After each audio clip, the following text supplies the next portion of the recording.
Hey guys, if you missed the Google Meets today, no worries. This video will give you all the information you need to get caught up. All right, so today's do now was about the best gift you received or the best gift that you've ever given. It doesn't necessarily have to be like a Christmas gift or anything like that. It could be a birthday gift like 10 years ago or something like that. I get really competitive when I give gifts. I feel like I'm a really good gift giver, and I want to make sure that that person is getting like the most best thoughtful gift that they've ever gotten. So that's like the only thing I get competitive about is gift giving. So this year for my brother, I made him, well, I didn't make him, I painted this picture on a guitar case. He just started playing guitar and he needs a hard case because he likes to go and play at like little coffee shops and stuff like that. And he lives out in Colorado and he loves to do some hiking. So I went ahead and did like a little mountain picture on the outside. He was pretty excited about it. All right, learning target. We can describe the influence of Gandhi. The essential question, I literally just copied and pasted this from the end of the term exam. What world events and or people had the biggest impact on independence movements around the world? So that's the end of the term exam question right there for you. Today we're going to read a nice, easy article and we're going to answer the question that's on Google Classroom, and that's it. Just a reminder about your homework. The Apartheid one-pager was due December 22nd. If you didn't turn that in, you can still turn that in for full points. And then you guys have 25 more days till the end of the term. So that date is really sneaking up on us.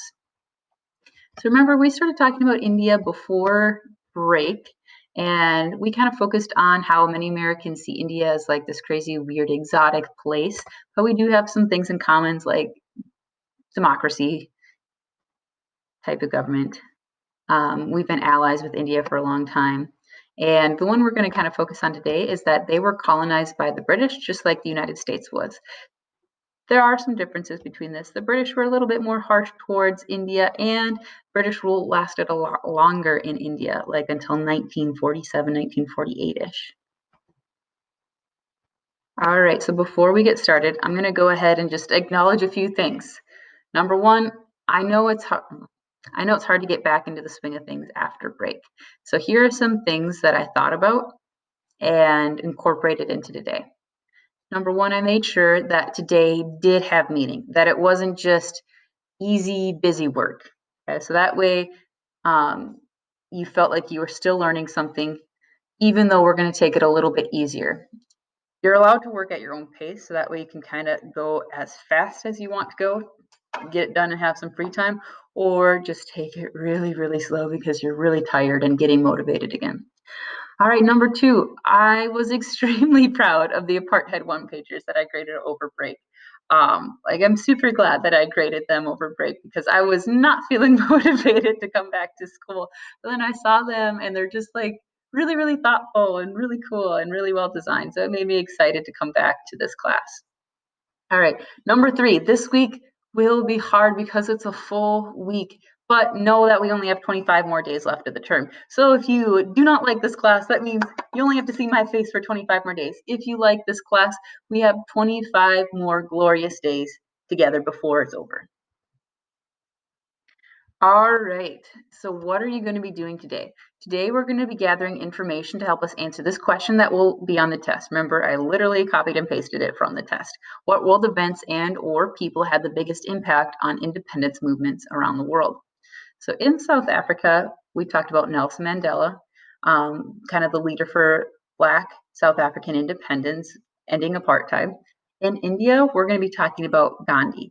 So before we talk about Gandhi, we kind of want to know what life was like under British rule and the impact that it had. So today you're going to read an article. This is an article that I've used in the past with 8th graders, so it'll be like a nice, easy read for you guys. And as you read, just kind of take notes on the impact of British colonialism on India. Step 2, you're going to review your notes to help you answer the question for today. What was the impact of British rule on India? Now, your answer could definitely focus on the negative things. Colonialism overall is seen as a very, very negative thing, but if you wanted to include some of the positive things, that's fine. And then step 3, after you've posted that on Google Classroom, take a deep breath, power on, you got this. And if you guys have any questions, feel free to pop into those open office hours from 1:30 to 3. You can email me at acollins@bhmschools.org, or you can text my Google Voice phone number like you would any phone number, 304-853-0426. See you later, guys.